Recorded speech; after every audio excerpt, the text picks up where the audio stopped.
یو کال پوره شو ډېر ښکلي ویډیوز جوړوي تاسو هم لاړ شئ وزټ ورته وکړئ سبسکرایب یې کړئ ویډیوز ورته لایک کړئ ډېره مننه زه یم زاهد شاه د قطر څخه او د نورې ویډیوګانې په راتلونکي کې هم وګورئ ملګرو زه یم زاهد شاه د قطر څخه زموږ یو ملګری دی د احسان الله خاورین په نوم باندې چې د هغه د یوټیوب چینل یو کال پوره شو د هنري وزیري په نوم باندې یوټیوب چینل لري مبارکي ورته یو ښکلې ویډیوګانې جوړوي تاسو هم ورشئ سپورټ یې کوئ مننه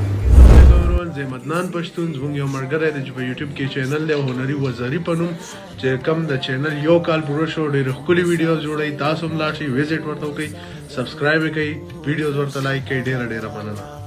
خاورین ته دې د یوټیوب کلیزه مبارک وي دا چې یو کال وړاندې خاورین په دې برخه کې یو نوښت وکړ او دا د 1 کال پوره شو د په دې یو کال کې ښه پرمختګ هم وکړ په دغه برخه کې زیات لیدونکي او مینوال پیدا کړل نو له تاسو ټولو هغه کتونکو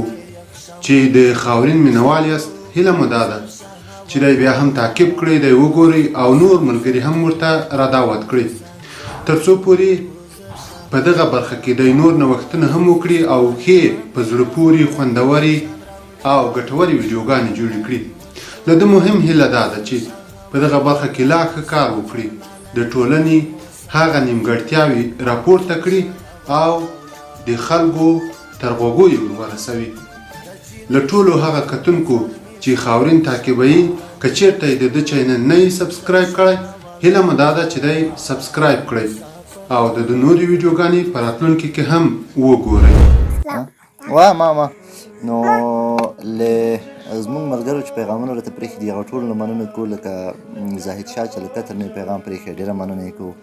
زموږ د خپرونو ستاینه یې کړې او مبارکي هم رالېږلې قربان ډېره مننه او مشهور ټیک ټاکر عدنان پښتون هم موږ ته پیغام لیږلی دی او موږ ته مبارکي رالېږلې ده ډېره زیاته مننه کوم او د دې ترڅنګ زموږ ملګری او د ملي راډیو ملي تلویزیون خبریال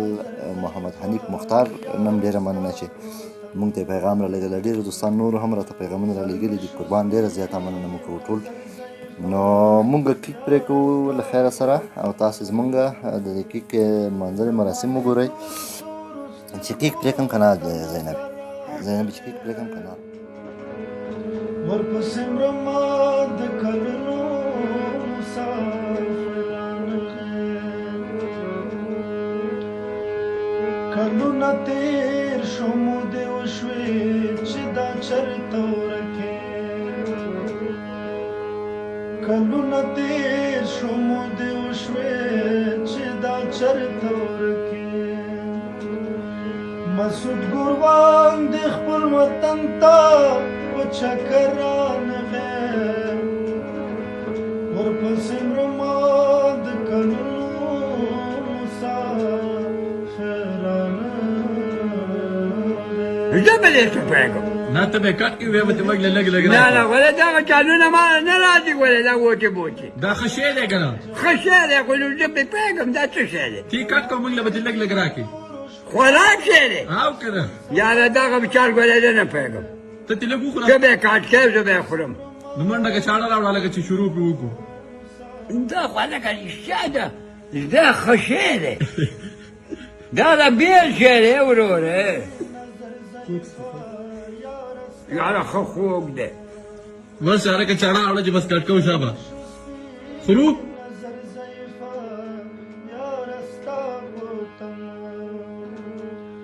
زما د تورو تورو سترګو ته نظر رانغی ورپسې مرمه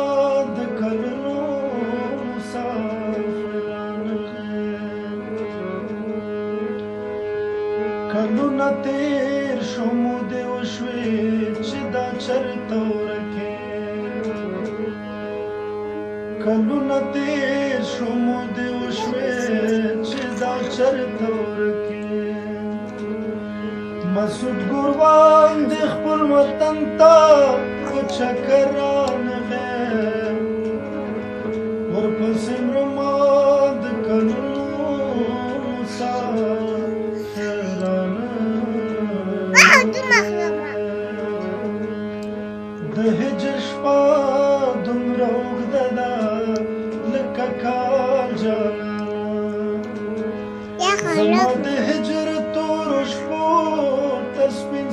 رانغې ورپسې مرمه د کلونو مسافر رانغې سر مې شو سپین نظر ضعیفه جاش پلوړي ورته جاش سر مې شو سپین نظر ضعیفه یار ستا په تمه زما د تورو تورو سترګو ته نظر رانغې ورپسې مرمه د کلونو مسافر رانغې کلونه تېر شو مودې وشوې چې دا چرته ورکې خوان کوزه نه کلونه تېر شو مودې روز جکا روز موبایل ته جک روز ورته وایي چرته ورکې موبایل ته روز وخت مسعود ګوروان د خپل وطن ته په چکر رانغې ورپسې مرمه د کلونو مسافر روز ورته جک د هجر شپه دومره اوږده لکه کال جانانه زما د هجر